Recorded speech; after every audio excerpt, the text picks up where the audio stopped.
And like giving 100%, I think it's the best way to experience stuff. Yeah, give it your fullest. Give all of yourself in what you do. Like even if you're eating, like eat like it was your last meal. Enjoy every bite. Don't get distracted by looking at your phone or something. Like do one thing at a time and do it good. Okay, but if I look on my phone while eating, I can like check my emails and I don't have to check my emails later, and then I have more time for hanging out with my friends. How to be a leader. How to bring forth the best in people without nudging them into any direction. How to give people the most possible freedom, but also the most possible agency to realize what they want to realize. My guest today is Cesare Dalbagno. He's a student of cognitive science and artificial intelligence. And today we talked about his goals and about leadership. So his goals are 1, to give 100% for everything he does. So this is not something he uses in his decisions. It's just a rule of how he deals with the things he decides for. And yeah, we really discuss about that. And his second goal is to empower people as a way to facilitate the things they want to happen. As a leader, you don't always know what's ultimately the best thing. So you want to give the people the power to build what they think is the best. And this is what Cesare believes is the way to achieve the best thing that you can achieve. It's a way to achieve what is good without knowing what is good, because if you empower people, then they can do what they think is good, and in the end, the society will, or the group will, come up with something that is the average of what all people believe to be good. So it's the best thing you can do. I hope I didn't like confuse exactly his goals, but in this podcast he will explain them really exactly, and I will challenge him on this. Guys, enjoy. I'm going one semester in Asia, and that will be In Asia? Yeah, in Singapore. I'm doing my exchange in Singapore. So my goal, kind of before actually taking a more stable and long-term decision, was to look around to the AI field, kind of both Europe, Asia, and America. I know it's a simplification because Asia is so different, and Europe as well. America is the same, but like at least spending quite some time either in academia or in a company in these 3 continents, so that I could have a better overview of AI. How is it seen? How are job perspectives? Academia, how is it working there? And all of that, just to have a better idea of how could I proceed from there. So yeah, I spent my bachelor years here in Europe. I would do a little exchange in Asia. Then if I manage to do a master's in the US, that would be cool. That I think it would be. Then you have everything. Okay, so do you want to do this? You want to get to know AI in every continent, so you want to move to one of them and research in AI? Yeah. Okay. Not specifically research, even like just working and work. Yeah, just diving a bit in the field, like seeing what are the perspectives, the considerations, facilities. How is it considered also socially? It's very important. Like for example, here in Europe right now, we're much more focused on the legislation, while I feel that America and Asia are a bit pushing more onto actually building the models. America, of course, is still the leader. England is also England's a bit of its kind. Yeah, because they have DeepMind. Now it's linked with Google, but it's now outside EU, so it's a very, very complex situation there. I think it might be even considered as an island, but yeah. Yeah, like wow. both physically and metaphorically, from the rest of Europe. But yeah, so I think that would be pretty interesting. Another reason is that in America, the masters are much more practice centered. So it's more like you actually get your hands on the problem and you start building your stuff, your algorithms, doing more research based and everything. While in Europe, the masters I've looked at so far, they are more theory based. So like I don't know, after like my 3 years here, how much theory would I still like to do, or if I want to just take a more practical direction in my work. Yeah. But that's still up to discussion. I don't know. Why do you want to work in AI? Why? Yeah. Because I think AI is a wonderful tool. Like I wouldn't necessarily want to work in AI. I would like to work with AI.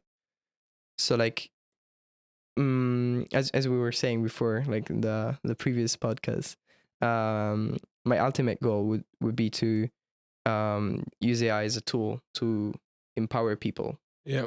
And I think you can do it in very different domains. Could be education, could be healthcare, communication systems. You have different paths to achieve that. And AI is, I think, a very good tool to scale it. And so if you find a solution locally, I think you could generalize and apply to different contexts with an algorithm that learns and adapts to different situations. So Yeah.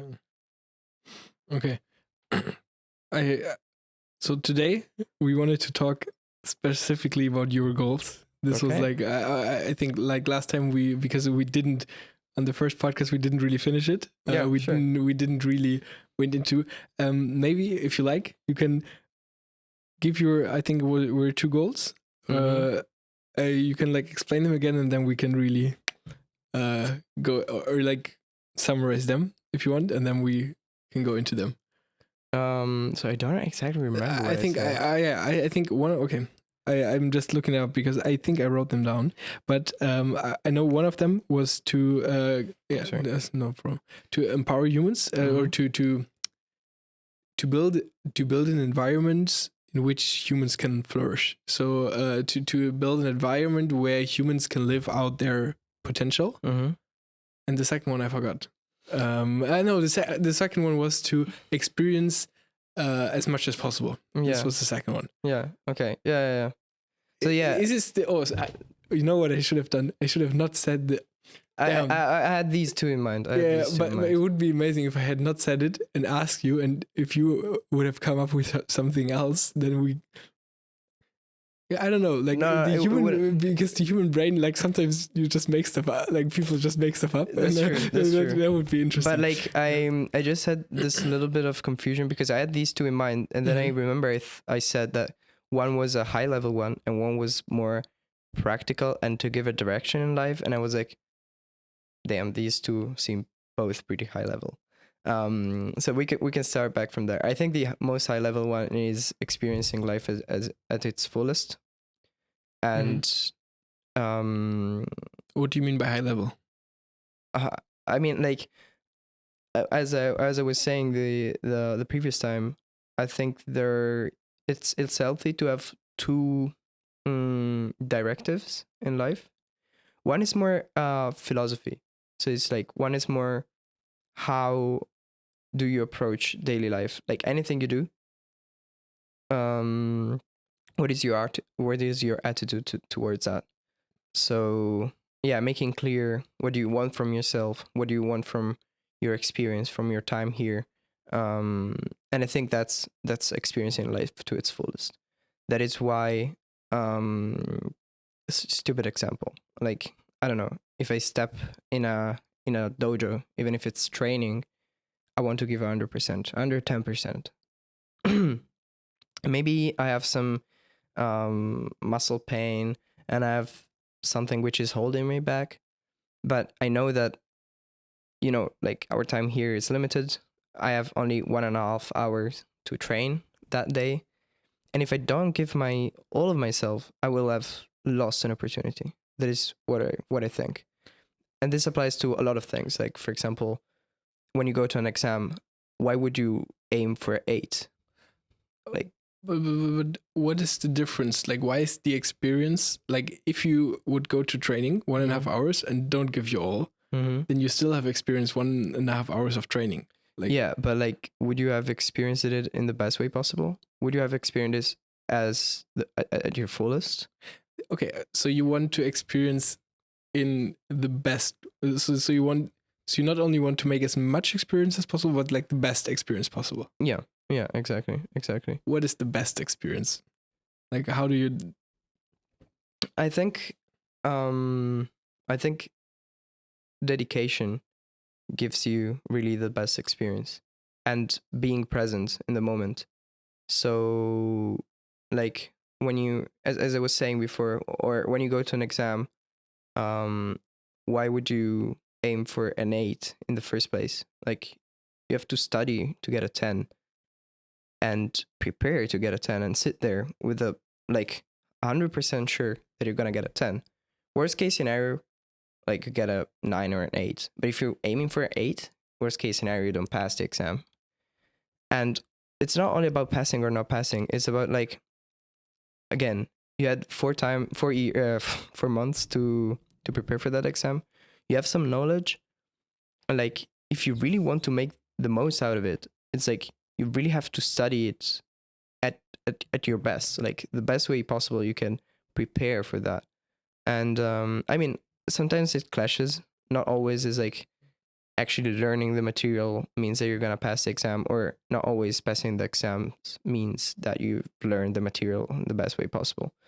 But I think that, like, if you actually try your best to um like absorb all that knowledge, then you will actually have made the most out of that experience. And like, giving 100%, I think it's the best way to experience stuff. Yeah, give it your fullest. Give all of yourself in what you do. Like, even if you're eating, like, eat like it was your last meal. Enjoy every bite. Don't get distracted by looking at your phone or something. Like, do one thing at a time and do it good. Okay, but if I look at my phone while eating, I can like check my emails, and I don't have to check my emails later, and then I have more time for hanging out with my friends. That's true, but I also think that, like, if you're doing, of course, for some people works, but I think that if you're doing multiple tasks at the same time, you're you're never really giving 100% to any of them. Like, you would have to give like 70% to eating and 30 to Mhm. checking your emails. So I would rather do 100% of your eating and then 100% of your emails. And in the end, like, I tried optimizing my life the craziest ways. Yeah. So, like, having checking emails during lunch breaks and everything. And I don't know, I would listen to podcasts while I was doing something else. And like, having a very, very tight schedule. But then I realized, like, I wouldn't really get anything out of it. Like, I would get something, but not, I felt like something was still missing. And then I tried to be more present, more fully there while doing stuff. And I think this is what really gives you the little edge. Like, even the difference between 99 and 100% of yourself in something gets you something more, gets you that little insights, those kind of ideas which you can only get if you really master something, if you really put all of your effort, all of your cognitive, physical capabilities in what you're doing. It's like that little edge between knowing something and being proficient in something.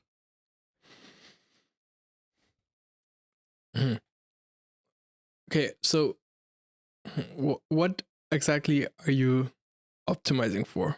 If you say you want to experience life to the fullest, and you say that means, as one of the points, that you want to give 100% on the things you do. You want to do the things you do with full intent and with full intensity as well. Mm-hmm.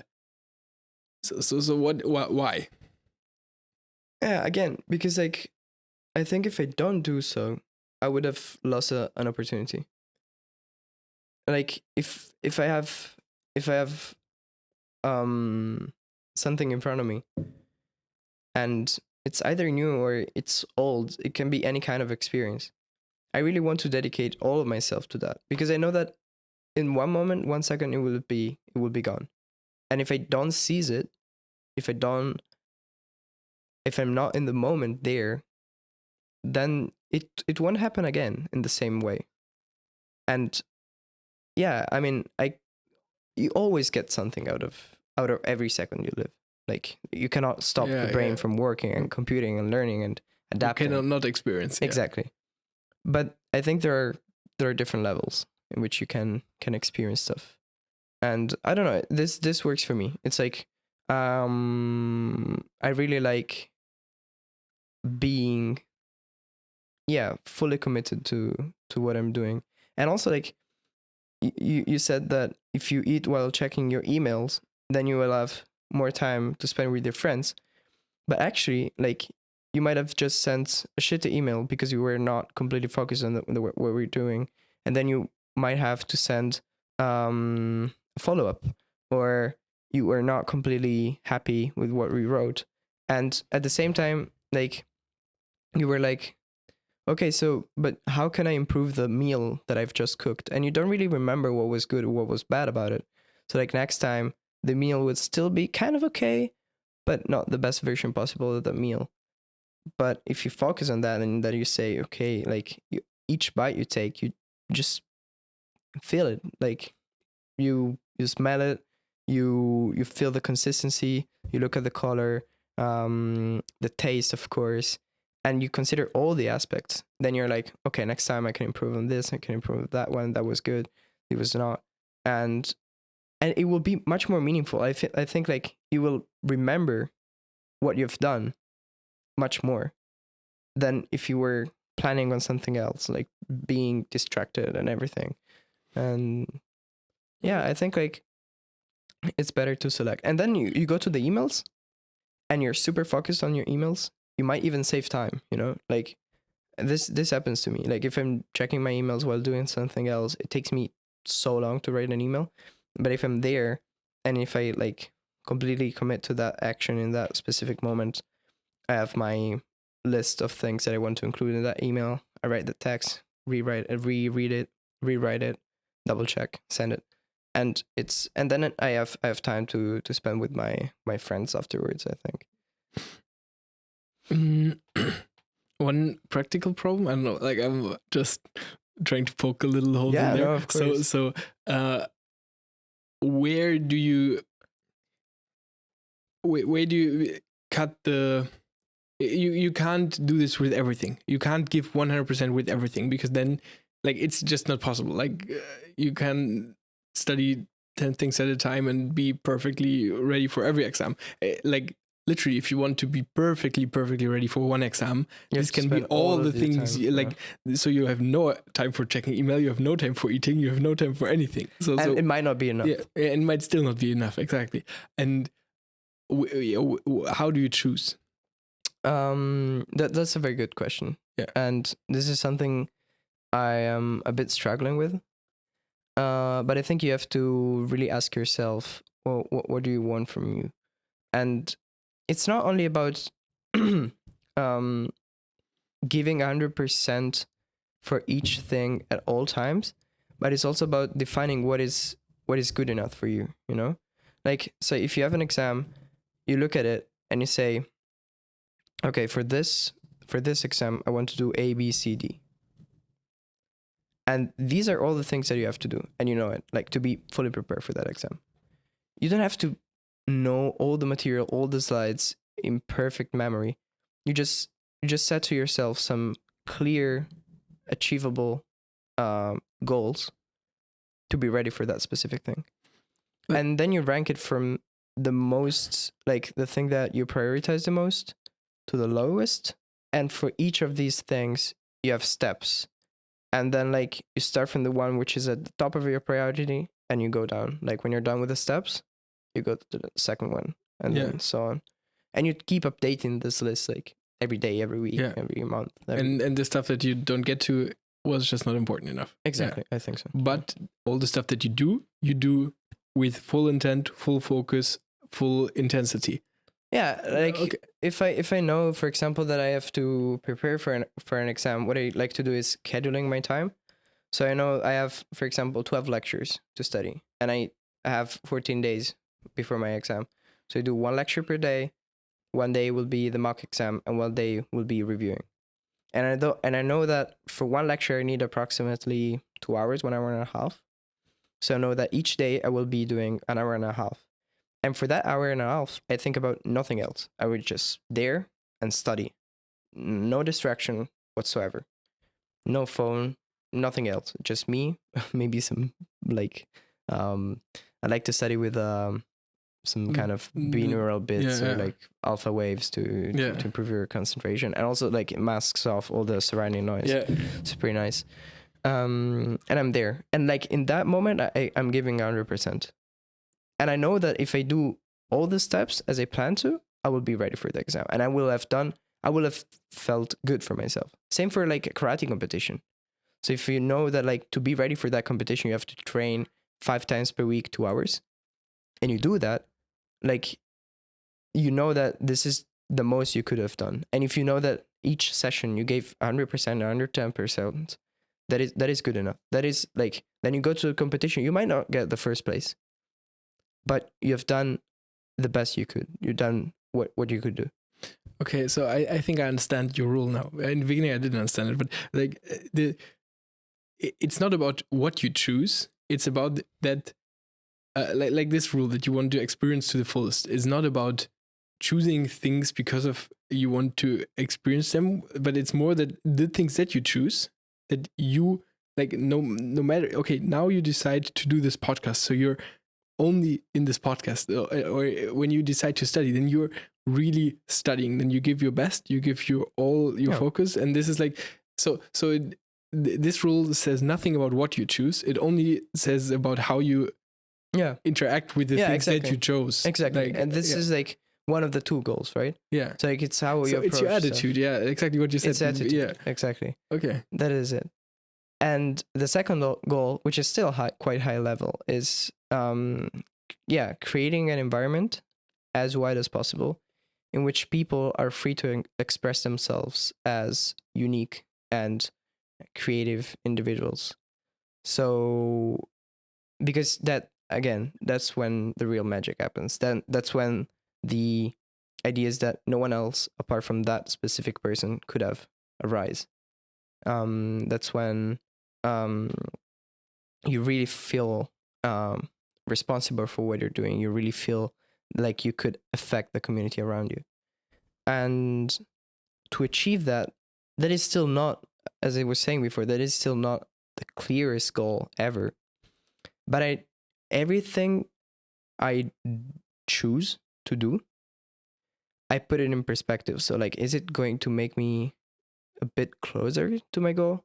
For example, being the chair of Enigma, I think that's very, very much related, because I'm kind of trying and developing. So for people listening, Enigma is the Study Association of Cognitive Science and Artificial Intelligence. It's like 90% of my guests are from Enigma, and the people that study artificial intelligence. Yeah, it's alumni, masters, bachelors, even professors. Yeah. PhDs. So and Cesare is the chair. I'm the chair, co-chair with Olivia. Yeah. Yeah. Olivia, I also had her on the podcast. One of the guests. And what we're doing here is basically we're prototyping for that, right? So we have different projects, and each of this project is a practical and tangible action which aims to achieve that goal of creating that kind of environment. And then you basically scale from there, right? So you start from a small community and affecting the people closest, who are the closest to you, and then you iterate over the years, over your experiences, and you start building up. And I think that is still my goal, my ultimate thing. So like, can you exactly define what do you mean by wanting? You want to give people agency. Can you exactly like say it in your words? So Mm, from my personal experience, I've found myself in a leadership position for a couple of times in my life, and like I've asked myself, what really gets you going. So like, what do you like about this? Why you're even there? Like, how come you found yourself in these positions across different contexts and different years of your life? And I came up with the resolution that what really makes me feel good is when I manage to lead the community, not in a authoritarian way, but like um in like yeah, in the actual real sense of leadership, which I think is giving an example and making people feel responsible for their role in the community. And so like if you manage to achieve this, then people will surprise you with something that you couldn't come up with.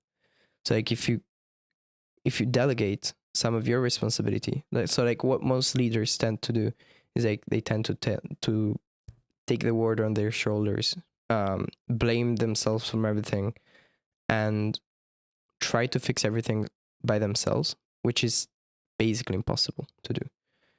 And it's very like you can experience a lot of frustration. I speak from experience, and and it can only get you so far, because in the end, it will be you with your ideas, your contributions. You might be like the most clever person in the world. Um, but again, and I'm citing yeah, whatever you can say, whatever you think about that person, but I'm citing Bill Clinton on this, which I think was I heard in New York a couple of years ago. The speech was pretty illuminating to me, and it was like, you could be the president of the United States, you can be the most intelligent person in the room, but if you take like out of a room of 300 person, if you take one person alone and you put the 299 other people in another group and you make them like, and you propose the same problem to both groups, the 299 people will come 100% sure with the best solution, because an individual can only get so far.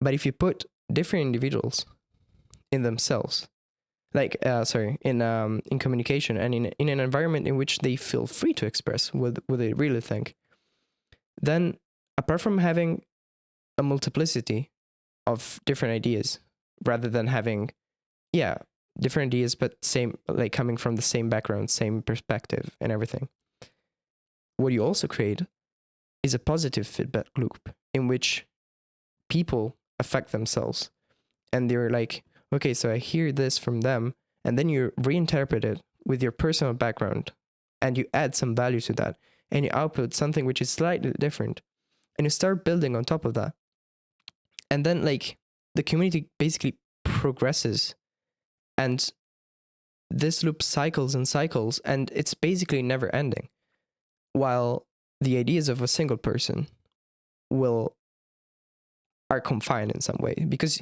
you have very little feedback to adjust and to go further, especially because if you're the leader, the people around you will feel like they don't really belong to the project that you're bringing forward. Everyone has to feel like they're responsible for what they're doing. Everyone has to feel like their project is theirs in that proportion, in that specific aspect, and only then they will be able like to learn from their mistakes, to go further, and actually create this kind of positive environment. Mm, okay, so this what you're proposing is, I feel like it's some kind of a tool. So it's like, if you're as a leader manage to give people a lot of responsibility, agency, the possibility to do something, to make an impact, then there will be very positive, or it will increase. There will be positive effects. But what do we mean by positive effects? Because like this is not a purpose in itself, like to just give people agency. It's like it's like I understand why you say like it's really good to achieve something. If you like, you can do this to achieve something, but what is this thing that you try to achieve? That is the whole point. I don't know. Okay. No one knows. And like when people say I want to do good, I'm always a bit scared. Because like the path from hell is paved with good intentions, or something like that. Like, I have no idea what doing good means. I can condemn specific actions but that will be my personal idea, my personal ethics. And maybe in 50 years it will be different. If I were born in a different country, it will be different. Society is a very, very complex place. So what could be totally accepted right now wasn't accepted 50 years ago even. Yeah. Or 10 years ago. Like, ethics and society moves very, very quickly. And I really think it's a bit arrogant to say this is good, this is bad. You always have to put it in perspective. But one thing that you can be sure of is that if you give to the majority of the population agency and the ability to express themselves, then that will be reflective of the ethics of the majority of the population, which is the ethics of the world in that specific moment of time and space. So yeah, that will be the good, but the good is emergent. It's not fixed in stone, It's dynamic. And so you allow the group to bring their own good forward. So you're like only facilitating that the group can do what the group feels is good. Yeah. And you want to, you build like a framework where the good can flourish. Yeah. Without deciding this is good and damn, this is good. This is good. Because and what you really have to do, and it's very difficult, is you have to abstract and you have to separate the figure of the leader from your personal ideas. As like one of the most salient examples is during the school occupation. I was contrary. For people that want to listen to it, it's the episode before I did with episode one. Yeah, it's really cool. He talks about how he occupied a school. Well, not you, but the school decided to occupy. Exactly. Like really quick summary. Just your school. You occupied the school together, and you were in a leading position. I was a school representative. Yeah, the school representative, and now you can, say your example. And like my personal view and the view as a school representative, were first opposing to the occupation, but then like as I saw that more than like 80-90% of the school population really wanted it, and they were aware of the risks and the implications, and they were involved in the whole process. Like, I detached from my personal opinion and I said, like, okay, so I was elected by the majority to reflect the majority's opinions and to lead them in the best way possible. So I switched from opposing to it to making it happen in the best way possible. And that, I think, is what really makes a leader a good leader. But what do you do if you like? What do you do if you really think that the majority has it wrong? What do you do if you like really think that this school occupation, for example, if you really think this is wrong, this is not good, but 80% of people are for it? Okay, so there are two things to consider here, I think. So first of all is how did they come up with that solution? It's like, were they really involved? Are they really do they really know what they're going for? And this is, I think, the most important thing. And in a more open and larger kind of thought, I think this is a responsibility of the educational system in every country.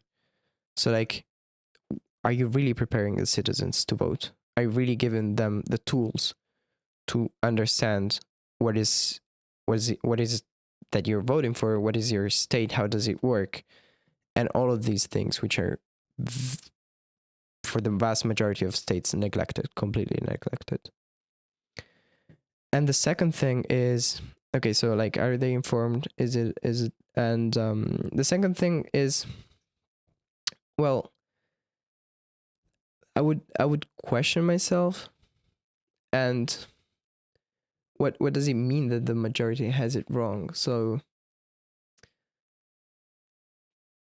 it's a tough question, actually. But I think I get you.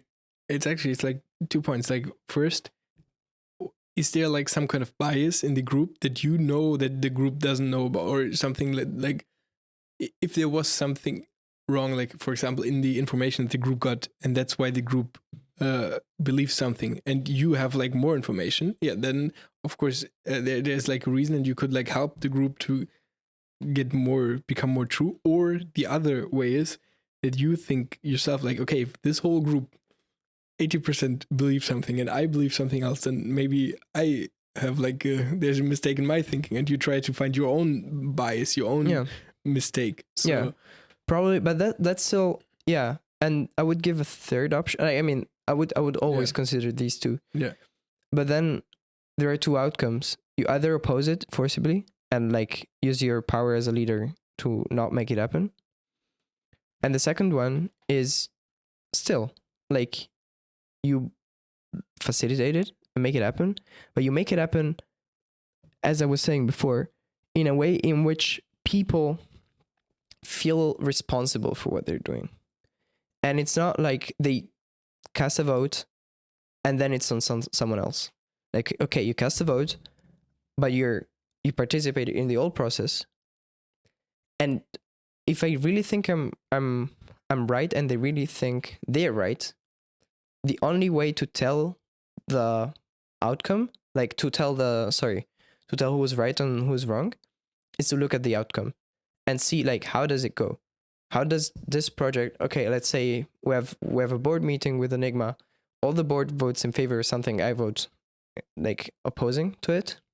We do it, everyone takes their role, everyone does what they should, and they feel responsible for what they're doing. And then we observe the outcome. Was it a success? Yeah, then, well, I was wrong. Was it a failure? Then I was right. The other people were wrong. But not only. The important stuff is that if they feel responsible for what they're doing, it's not going to be a failure of the leader, or it's going to be a collective failure.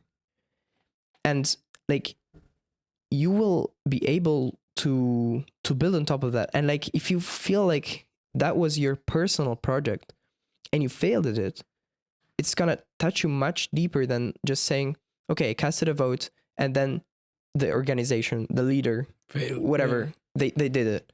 It was not me. Like, I could have done it better. But if you really take the population into account and make them feel responsible for what they're doing and for the decision and the direction that they're heading towards, it will be like, okay, so maybe next time so I failed at this, what went wrong? Next time I will improve on this. And you will actually make sure that the whole community learns from experience. Otherwise, I don't think that's possible. Like, if you don't feel like something it's yours, you don't even feel like the failure is yours. It doesn't belong to you. It's something detached. Okay, so you would even like, yeah, if there's a group decision that opposes you, like the whole group, whole board votes for something and you vote against, and in this moment you would still be okay, the decision is fallen, we do this now. And again, to point number one, I give 100%, try to make it as good as possible. Yeah. Okay. Because yeah, that's Yeah, that's really the only way to improve as a group. If you fail as a group, you experience stuff and then you can build on top of that. Otherwise, you don't. And if you don't give your 100% of yourself, you don't really know if the failure was because the project, the idea was not good, or you didn't do enough to make it happen. So Mhm. that's also an added value to Wait, say committing this yourself. again. So like if you don't give 100% of yourself, if you're not sure that you tried all your best to make that thing happen, you cannot be sure that the failure was the idea itself, the project itself, or the execution. Yeah. Okay. Okay. True. About this, that everybody should participate. I think I just wanted to make I wanted to give an argument against it, but maybe this is even already accounted in your thinking. I think so, because there is an advantage to having a dictator, like there, or to giving not only not it doesn't necessarily have to be a dictator, but just also to vote a person that is just responsible and just tells you what to do, because then your mind is like if everyone always tries to find the best thing and then a lot of minds are occupied with this task, and it's much easier if there's someone that tells you, okay, you work on this specific problem. You don't have to care about anything else. You are, this is the problem you work on, and you other guy, you work on this, and you team, you work on this.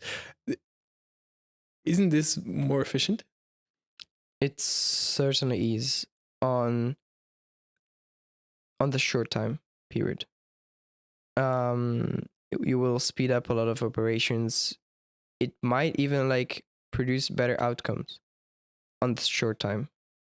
But again, like I feel like if you're constraining people to one specific tasks and not letting them take part to the community living and to the decision making process and all of this stuff, they will not progress as people. They will not they will be constrained in their ideas and what they could contribute with to the community. So like they will only be able to contribute in that specific way, and you will take apart all branching of the possibilities that these people could actually bring up to the community around them. And but the most important stuff is that of course you cannot have a plenary assembly for every decision.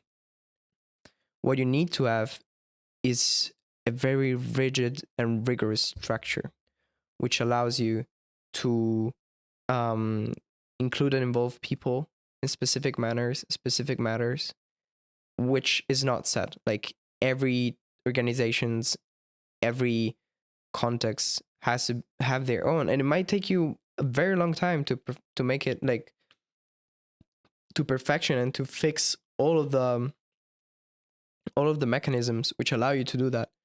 But structure is essential. Structure is really like paradoxically, to have the most freedom, you have to have the strictest structure ever. So like everyone knows how things are working. If you want to do A, like this is a procedure to do it, and having some standardized ways of communication and all of this stuff is essential, really. Otherwise you get lost, like as you were saying before. Okay, so if everyone is doing everything and they all spend all of their time in debating and you never really reach a solution, maybe time constraints, maybe casting a vote for the majority, like having a good concept of what is good enough. Again, like we want to do this project, what are the steps, what is the vision for it. And then if you go through each step and you know that you've done your best to achieve those like sub goals and sub steps, to get there, then you know it's fine. And then at the end you look back and you say, okay, this was not right, we might improve here, we might improve in this other thing. But of course you cannot just let like a bunch of people brainstorming all the time or like discussing and everything. How do you go? How do you think should go about to create this balance? Like, where do you draw the line between? Okay, this is this is a decision that we have to decide all together, or this is something that just the leader can decide, or just the leading group can decide. How do you decide what has which weight? I think a good thing to have is always transparency. So like even if you're taking decisions that your role is supposed to do, just communicate it to the others, to all the others. So like for example in associations, I think here in the Netherlands it's even like compulsory by law, but all associations should have a general members meeting once per year in which like they say what were their policies, what were their plans, what did they decide on like financial matters, and having like all the accounting documents fully available to all members and everything. That is a very, very good practice, I think.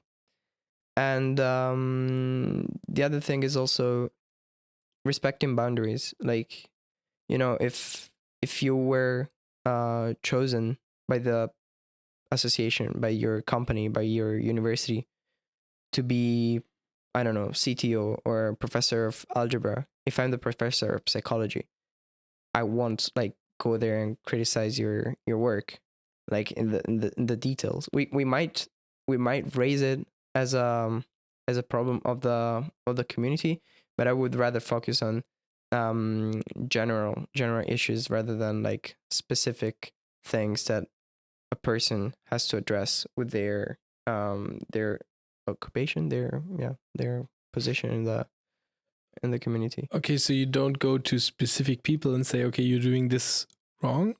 Or wait, Yeah, I don't think so. Yeah. Okay. So this was your last point. Okay.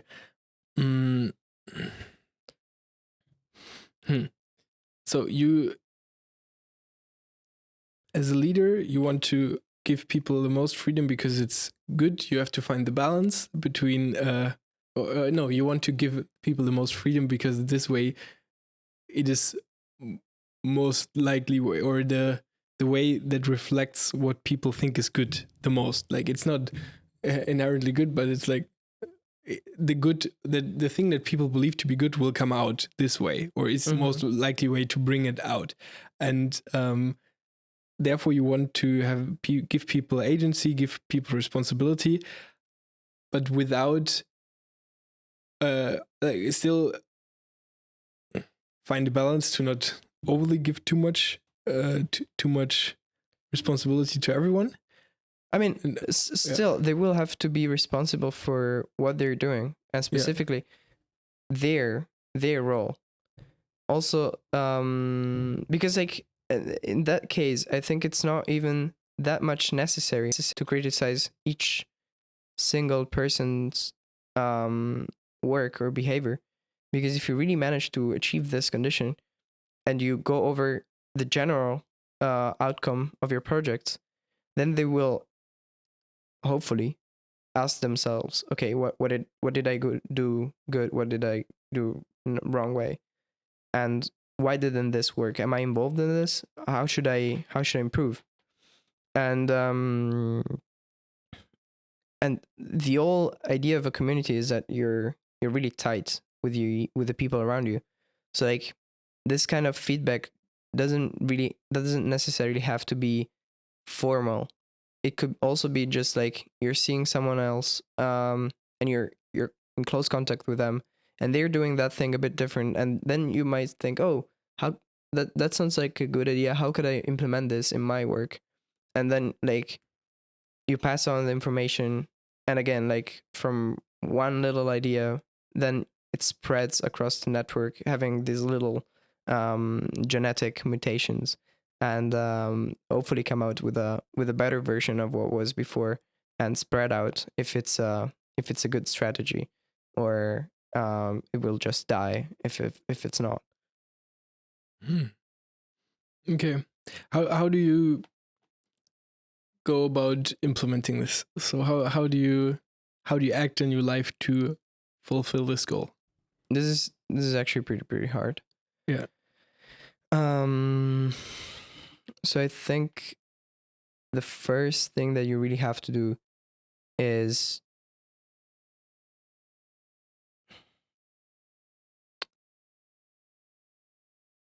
I'm not sure which the first step should be, but I have in mind for sure making people feel like they belong somewhere. So like, okay, this is really my place. I see the people around me, they're genuine. It's no one is explicitly judging, but everyone is learning from common failures and experience of the others. And um and when you first of all, sense of belonging. Like, I think that's the basics of a community. And the other thing is giving something that you cannot find anywhere else. It's like true unicity, true it's like something that you cannot really find in a different context. It might be it has to be clear in your mind, why are you doing that and not something else, or what is the difference between the community you're currently part of and Every other people, other guys. Like, it has to be clear, like, to draw a line and make sure that it's not, it cannot be mistaken. So for example, you can have different study associations. So what makes us unique? You can have different companies and which work on AI, or which, like, I don't know, work on big pharma, whatever. What makes you different from all of the others? Yeah. And I think that's a very, very important thing. Also because people, if you look like on YouTube, there are thousands of videos of, like, I don't know, how would you make this? How would you make this other thing?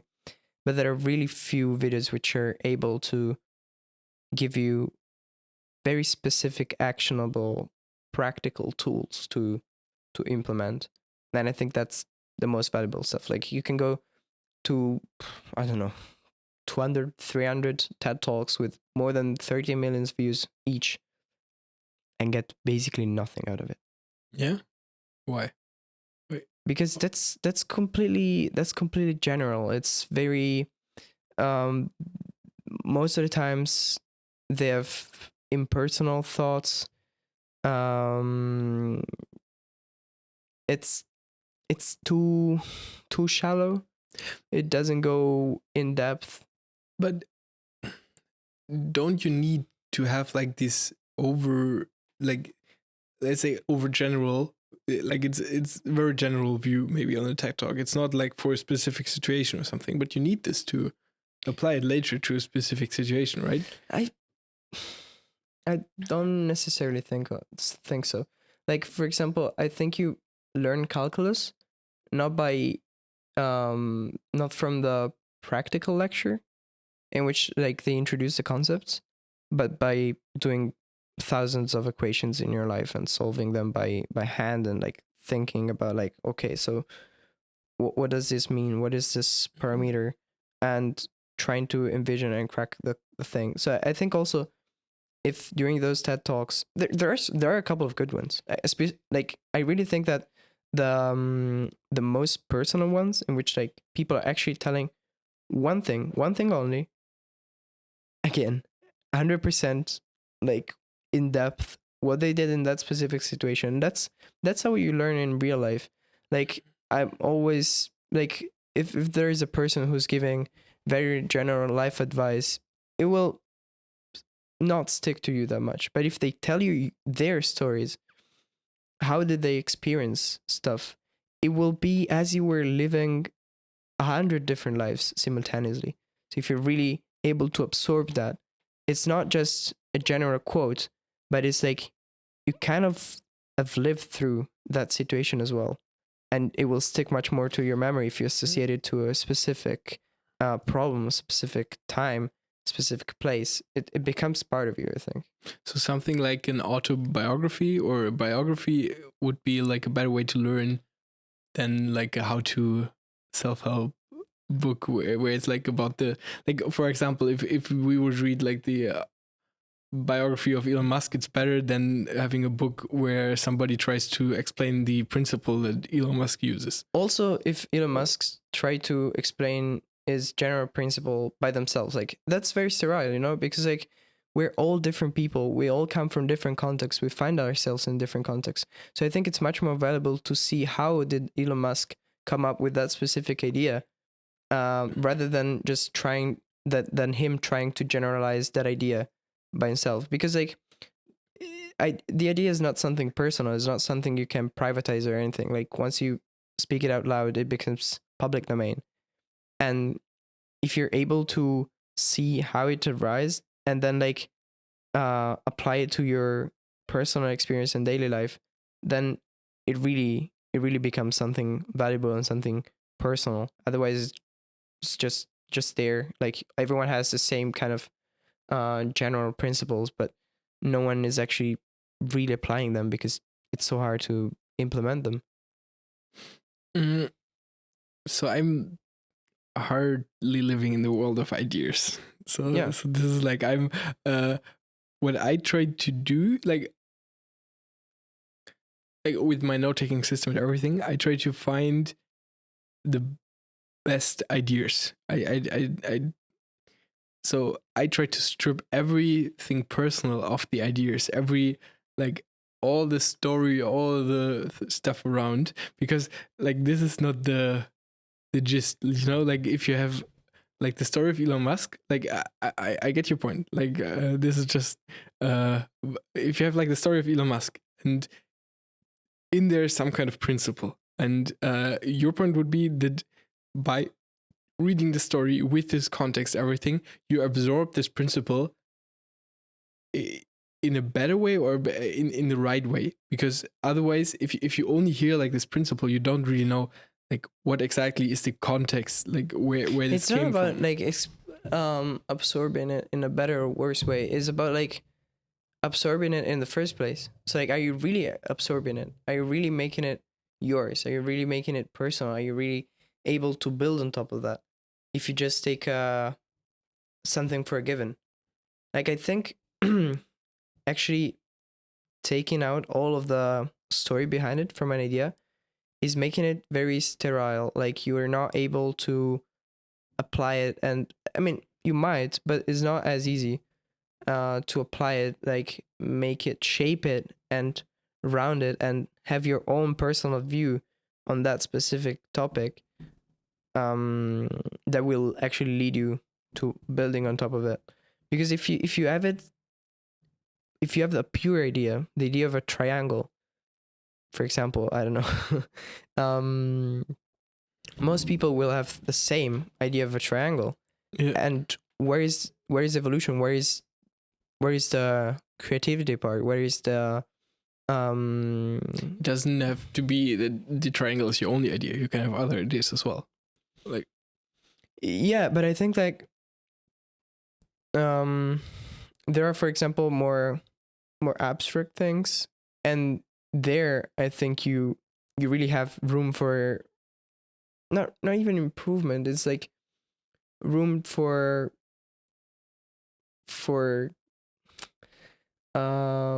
yeah, to express yourself and to go on and develop as humanity, as the all humanity. Like if everyone had the same standard stuff, like very clear concepts, we will be talking about the same stuff over and over again, and we will be completely understanding each other. I don't agree. Okay. What about like in my note-taking system? I really strip everything from the ideas. I try to get to the purest form. If a person tells me a story, I really want to know, okay, what exactly is the thing you're trying to say to me with his story. Like, because like what is the, or if you try to convince me of everything, what exactly is your argument why you believe this? Is it like, I know there's like a lot of feeling around it, but I try to get to this sterile as possible, as removed from all the feelings, is like, okay, this is exactly the argument you have. This is exactly the thing you want to say. And if all people would do like this, then I think. But would they come up with the same? Yeah, that's the thing. This is the if we all try this, then the thing you just said is like, okay, everything would be kind of similar, and I agree, but also it would not be 100% similar because people would have different interpretations, and those could clash. But if everyone would really try to get not on this feeling side, but really on this sterile truth, like really like remove all the feelings, all the story from an idea, and only fight in the realm of sterile ideas, then whole humanity could get towards truth much faster, because you really have just the ideas battling against each other, with removed from all this feeling, all this story, and then you could let ideas, like if everyone is doing that. So you said before that you're not living in the world of ideas, but I think you are. I am. I said I am living. I'm living in the world of ideas extremely.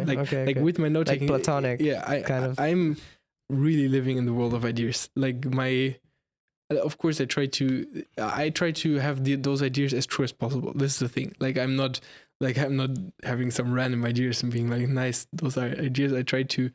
Yeah, well, I ideas. think this is our main difference.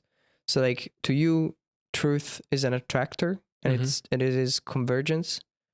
To me, truth is convergence towards one point. So, like, truth is core.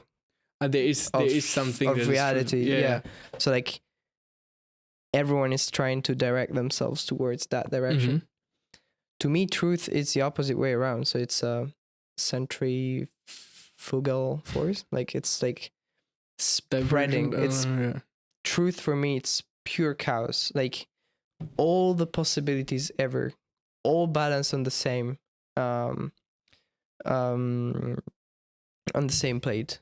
So I think like the fact that the Earth is round wouldn't be as true if there weren't ideas that the Earth is a cylinder or is flat, or it's all of these things, like a thing and its contraries and its opposites all make up for the ultimate truth. Like without one of these shades, like reality wouldn't be as complex, as beautiful as true. But don't you say that the Earth, that the sense that the Earth is round is more true than the Earth is flat? I think that it is true because you have alternatives, but the alternatives are also part of the concept of the Earth being round. Okay, so by sterilizing this, if you would delete all the beliefs that are going against that the Earth is round, if all the false, okay, we don't know if the Earth is really round. It's a geoid. No, but I've never been in space. I don't know. True. No. But sorry. so if actually that's very true. And I think that's the main issue, right? No, but you can never be sure about anything which is not A is A is not B. Even 2 + 2 = 4 is somehow kind of arguable. Wait.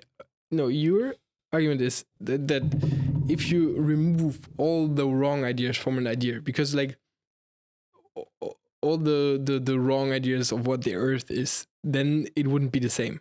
Like if you have like make like a big giant, like my obsidian, you make it really really big and put all the ideas that all the humans have. So there is a note in that says the Earth is a cylinder. There's a note in there that says the Earth is true. The Earth is round. There is and you say, okay, all those notes together are like all those notes that describe the form of the Earth together are better than if you would delete every note except the true one. Why? because I think like removing that layers of complexity would take away a lot of it. Like so if there were no darkness, light would be something mere and something simple. But like light is so nice because you have the opposite of it, right? Or same with like different colors. If you didn't have like this wide spectrum of shades, like only living in black and white would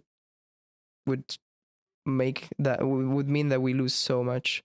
And I also think I ground it in both a philosophical and physical perspective. So my idea of what the universe is reality which gets to know itself by its development, but its continuous development. So like we're tending towards the most chaos ever, and then who God knows what happens. We either like re-collapse into the little center of matter and re-explode and do this infinite times. I don't get this analogy. Oh, okay, sorry. Like, yeah, the whole universe, I think, is a big machine. No, okay, machine is not the right term, but like, it's well, I think that what the universe is trying to do is taking all the possible forms and shapes that it could, and that is the ultimate truth. Like all of the realm of possibilities when it will be navigated, when it will be, of course you cannot do all of it because it's infinite. So but maybe time is infinite, and maybe the universe is Infinite trying times, different dimensions, different cycles. Yeah. But I think that really like when the universe expands and when matters changes its configuration and consciousness itself, like what the fuck, like it's so nice. It's kind of all this big system which is trying to explore all the possibilities around it. And how do you explore it? If you're matter, you cannot just think about it, you have to make it happen. So like it's changing its configurations to do that. It's not thinking about anything. It's like it's just like making things happen and realizing truth, and by like enacting truth, kind of. But okay, so but this is super abstract. Like the universe is trying to. It's not trying. It's just like the thing that the universe is doing is building immense complexity. Yeah. Like what does it mean? Why should like why does it mean that we have to keep all the wrong beliefs about the shape of the earth? I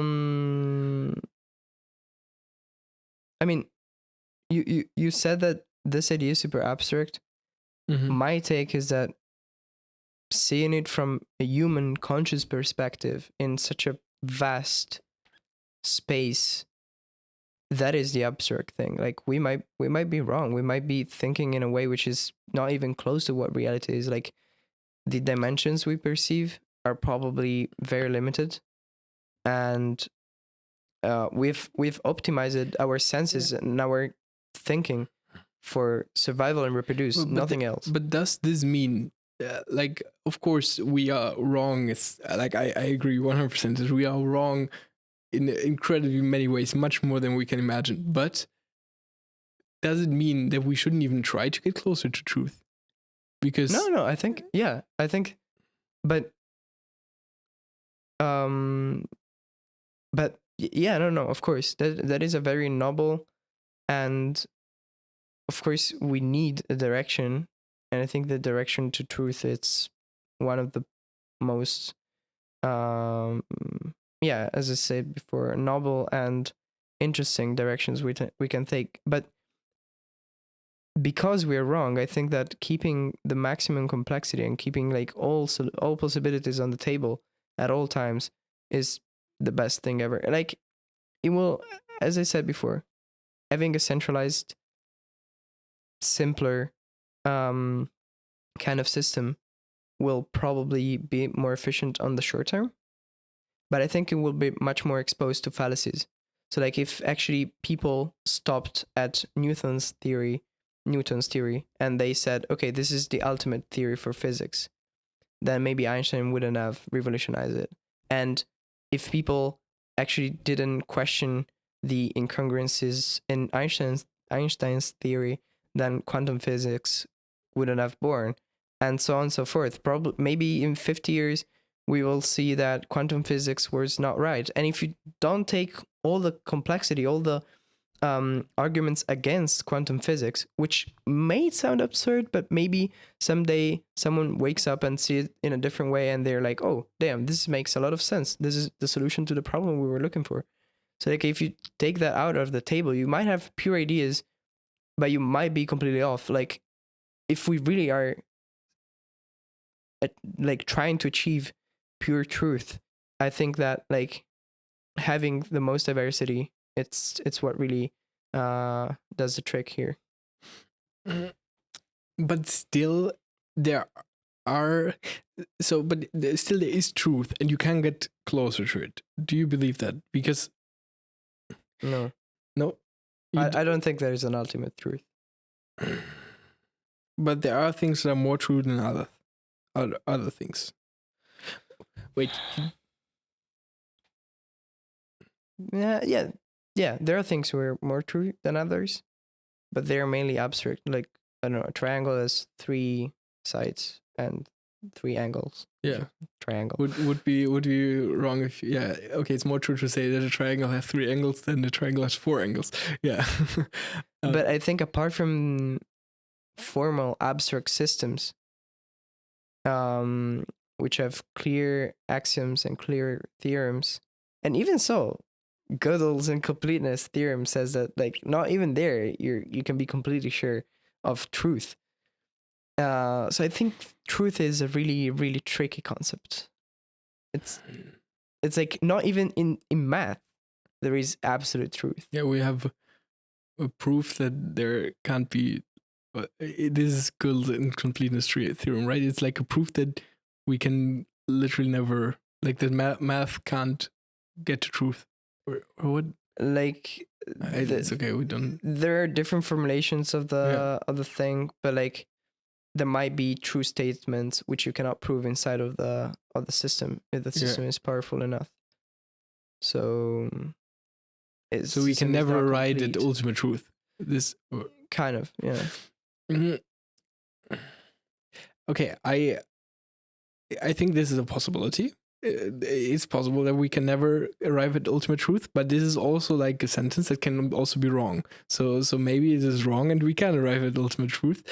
So the thing that I do is I try to get to truth as much as possible. So I try the attractor thing you said. I try to get closer to the thing, because the thing that I know or that I strongly believe is that there are things that are more true than others. And I just try to follow this road and try to follow this getting more true, and to see where it leads me, like go towards this attractor that is the most truest point. No, I don't know if I can ever reach it, but like But would it be something like philosophical? Would it be physical? What I don't know. Like this is like it's just the truth. Like I can't tell you now because I'm like so I can only tell you how far I am right now. So it's like, but my question is, the thing you said with that it's more like spreading from the truth, that there are like a lot of things. What I don't understand this exactly. It's not spreading from the truth. So if you have, let's say you have an infinite space of possibilities. Mm-hmm. For me, truth would be filling up that space rather than going to a point in which you have the ultimate view on how the universe works, or what is consciousness, what, like, instead of having like one clear equation which describes everything, I think like the only way to actually achieve that is exploring Complexity. all the possible complexity, which is infinite. So I think we might never get to the ultimate truth. Okay, so the thing is, truth does not get more. Okay, I think like your argument is that truth does not get more simple. Like you don't get closer to it by deleting a lot of stuff, but it gets more complex. Exactly, Like you get I get this. Truth is the ultimate complexity. Yeah. Okay. So if you want to get closer to truth, it means that you get more. It gets more complex. If I try to make a note-taking system where I have true, it doesn't get less. The notes. It's not like it condenses, but it just gets more and more and more and more. Because ultimate truth is ultimate complexity. Yeah. Okay. This is nice that I understood this, because I didn't understand it in the beginning at all. Yeah, no problem. Yeah, I think yeah. this is a fun part of having conversations, Yeah. right? You go through your ideas and you even yourself, you understand them in a better way. Yeah. So about this idea, I think the only way we can know if truth is more simple or more broad is to try to get closer to it, and you see if everything gets more simple or everything gets more complex. Maybe it's a mixture. Maybe some things get more simple, some things get more complex. Yeah, that's very interesting, right? Like also when you study different subjects and everything, for example, in psychology, you know, like you have the behaviorists and all these opposing views.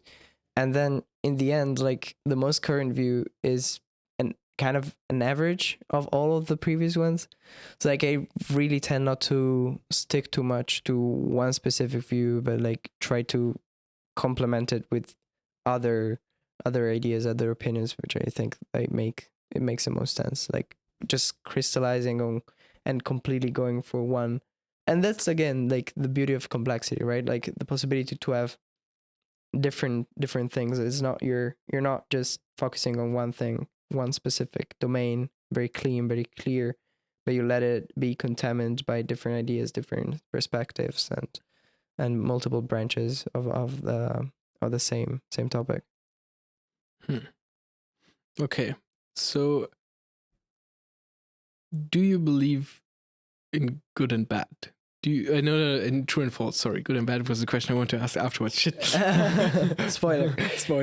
In true and false, not really. We had this conversation with Mark even. Yeah. Wait, was it the one digression talk? Yes. Or? Yes. Okay, but it's a podcast now, so explain. Yeah. So digression talks are one event that we recurrently organize as Enigma, and it's basically an open space in which one person informally takes the floor and speaks about something they're completely passionate about.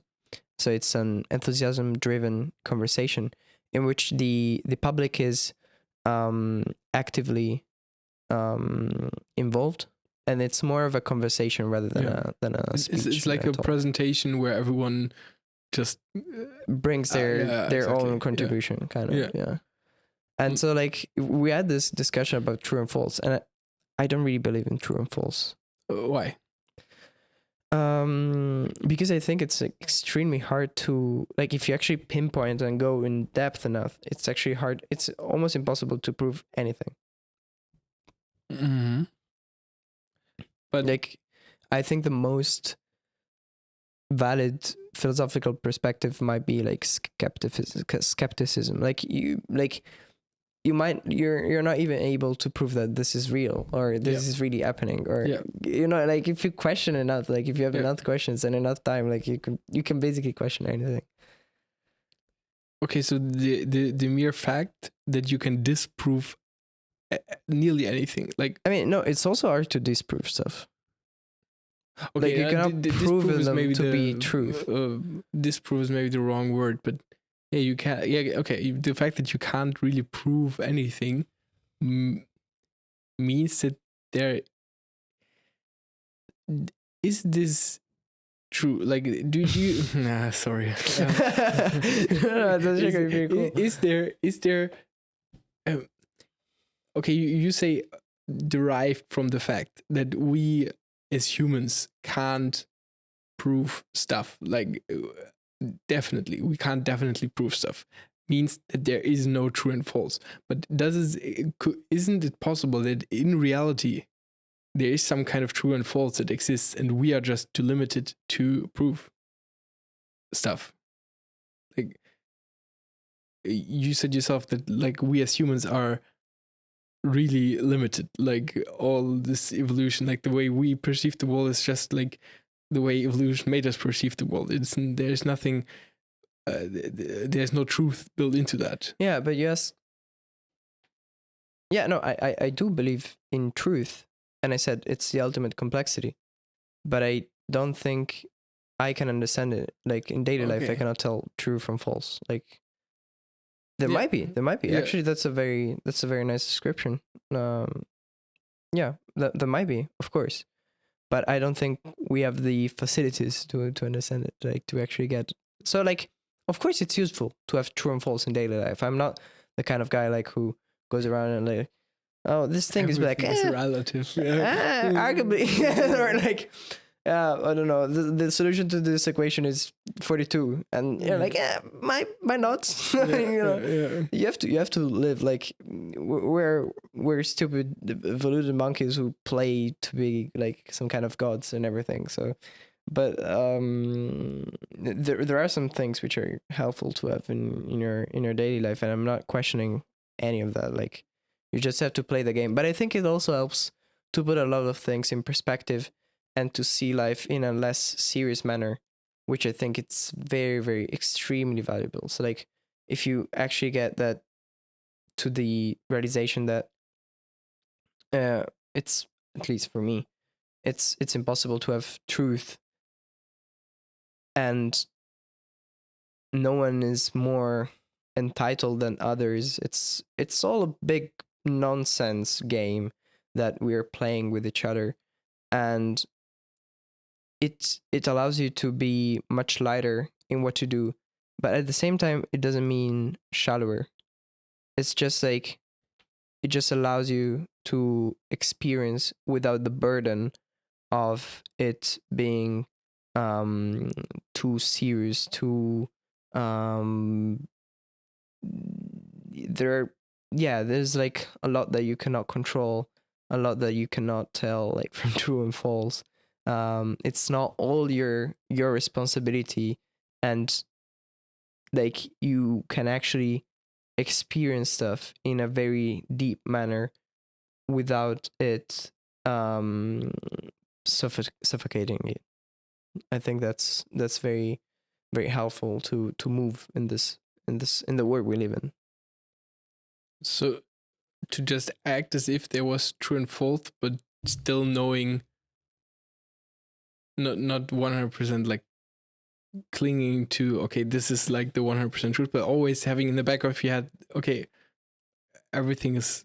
Yeah, I mean, like, have a laugh about it. Like, Yeah. you Oh, go okay. to the graduation ceremony and you see everyone dressed in this like funny way, and there's this one person being very serious, which might be the rector of the university, like giving the speech and everything, and you look like there are a bunch of evoluted animals with some technology in their hands, like taking like flashes and pictures, and you're like, this makes no sense at all. Like, it could be completely different from 100% agree, yeah. and you just have a laugh at that. And same when everything, when life seems to suck ass and you're drenched or under the rain, your bike is broken, you're broke, nothing is working, you still look at it and you're like,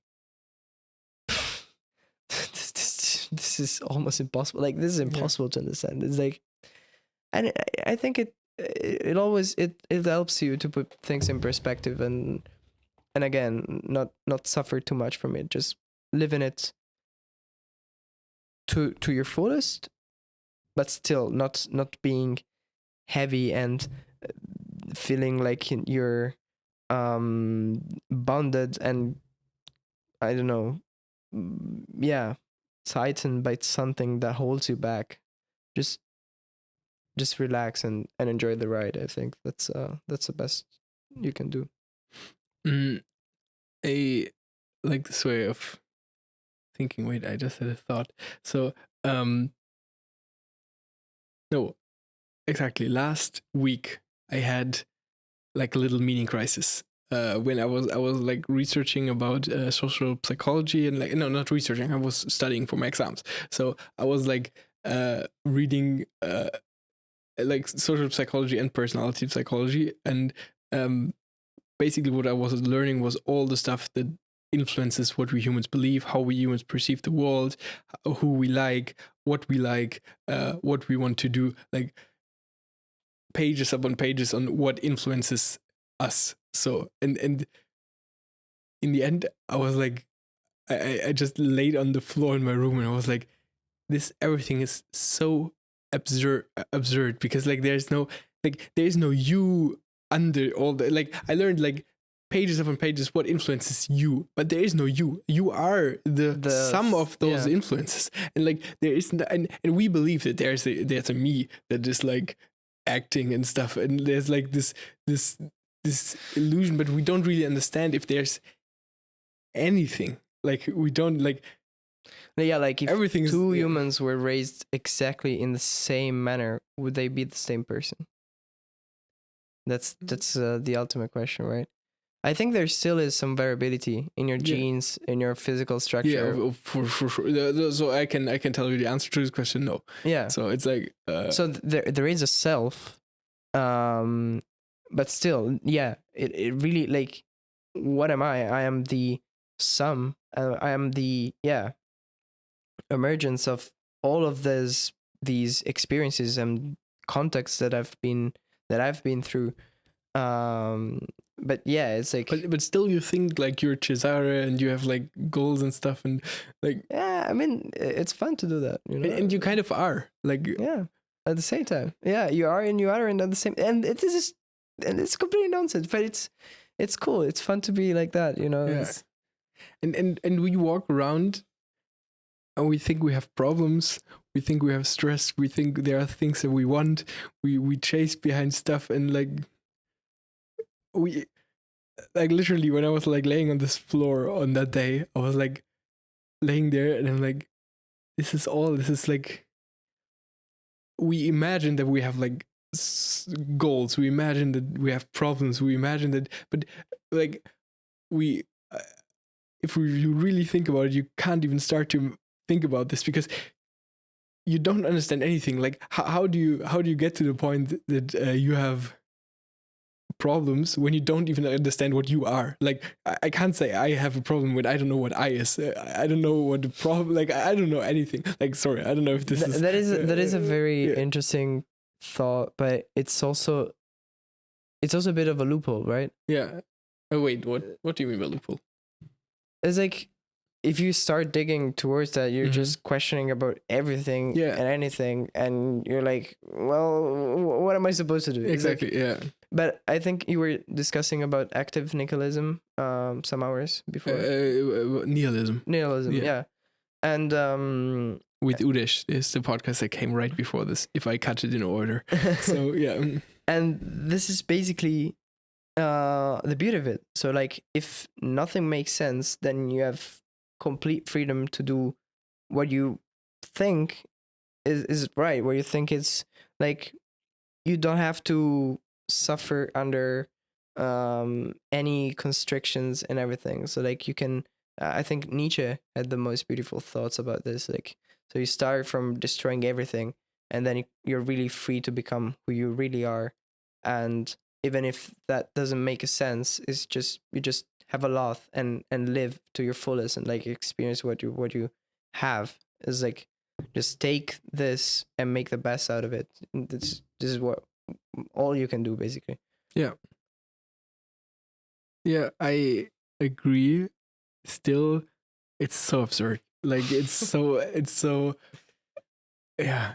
You of course in the end you just have to, like, on this day when I really felt like I understood something, like laying on the floor, I was like, I it was like my eyes opened to this incredible absurdity, And it was not like now we just talk about it, but in this moment I really understood how Yeah. absurd everything is. It feels good. And right? I really understood it, but I knew I can't stay in this state of understanding that everything is so absurd, because like it's not possible to be a working human. I just have to keep laying on this floor if I want to keep understanding this. But at some point I'm going to stand up and I'm going to get something to eat. And in this moment already, I will, when I start to think about, oh, what am I going to eat? Like it's over already. I'm not, you can't stay in the state of really understanding how absurd everything is, because you're just a human. And like,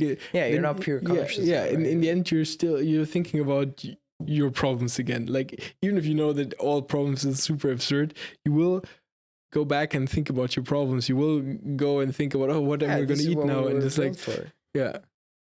And this is the thing that I use. It's like, it's kind of nice. You can just live it. Like, I don't know. Yeah. Just be in this experience. It just is, so you can just enjoy it. I don't know. Yeah. Have a laugh of it. Yeah. I don't even know if this was such a valuable thought that I brought up here in this podcast, but it's like I'm really trying to.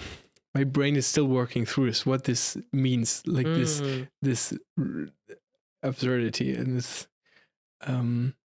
Yeah, hit me up. Yeah, when you think you're in the last time my brain is working on stuff and I don't really understand it, but I understand that I'm making progress towards something that I don't understand, and it's weird, and I can't even really explain what I mean, but yeah, I can ask like my closing question. You know it? Do you know? Did I already have it with you? The closing question? I don't know. Okay, so the last question I always ask is, if you can, okay, you can choose like one book or one YouTube video or one podcast or one whatever, like one piece of distilled knowledge that you would advise people to read, watch, listen to, whatever. What would it be? Like that you would advise me to read, or if just the thing that influenced you the most, like one piece of knowledge that you would advise people to look into? This is a very interesting question. So I have also different stuff for this. So like I have one piece of advice for practical reasons, which is I think how to speak.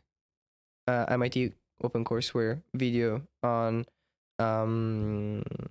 YouTube. You can find it easily. It's by Professor Patrick Winston. Wait, I think is it this professor that explains like with a chart?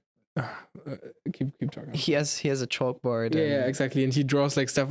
Wait, how is it called? How to speak? How to Speak by Patrick Winston, MIT OpenCourseWare.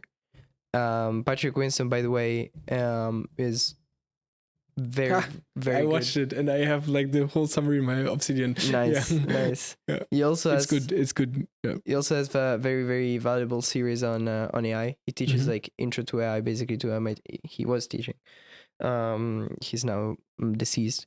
At MIT, very valuable course. I also suggest to watch that. And but then I have a very personal one which I don't think I will share, which is like what keeps me going. It's and wait, so you're not gonna tell? I don't think so. Okay. Maybe one day, but like yeah. That's a nice. So I have like the perfect thing, but I'm not gonna tell it to you. No, it's not perfect. It's perfect because it's very personal. It's tailored on me. Yeah. So my suggestion is like, go around, look into a bunch of stuff, move fast, break things, find what you really like, find something you really love, and dive into it. Like if it's a poem, it might even be 4 lines long, but if you like dive into it, read it over and over again, and think about it, and make it yours, and that's what makes it beautiful, what makes it valuable for you, and but I think one book that everyone should read because it's just beautifully written and a bit under the radar is Embers by Sandor Marai. I'm sorry if I didn't pronounce it correctly. He's an Hungarian author, and that book, it's absolutely Embers. The embers is Okay. like it's like ashes kind of, but Mhm. it's like a bit more specific term. What is it about? It's about friendship and betrayal and finding purpose. So it's a novel. It's a novel, yeah.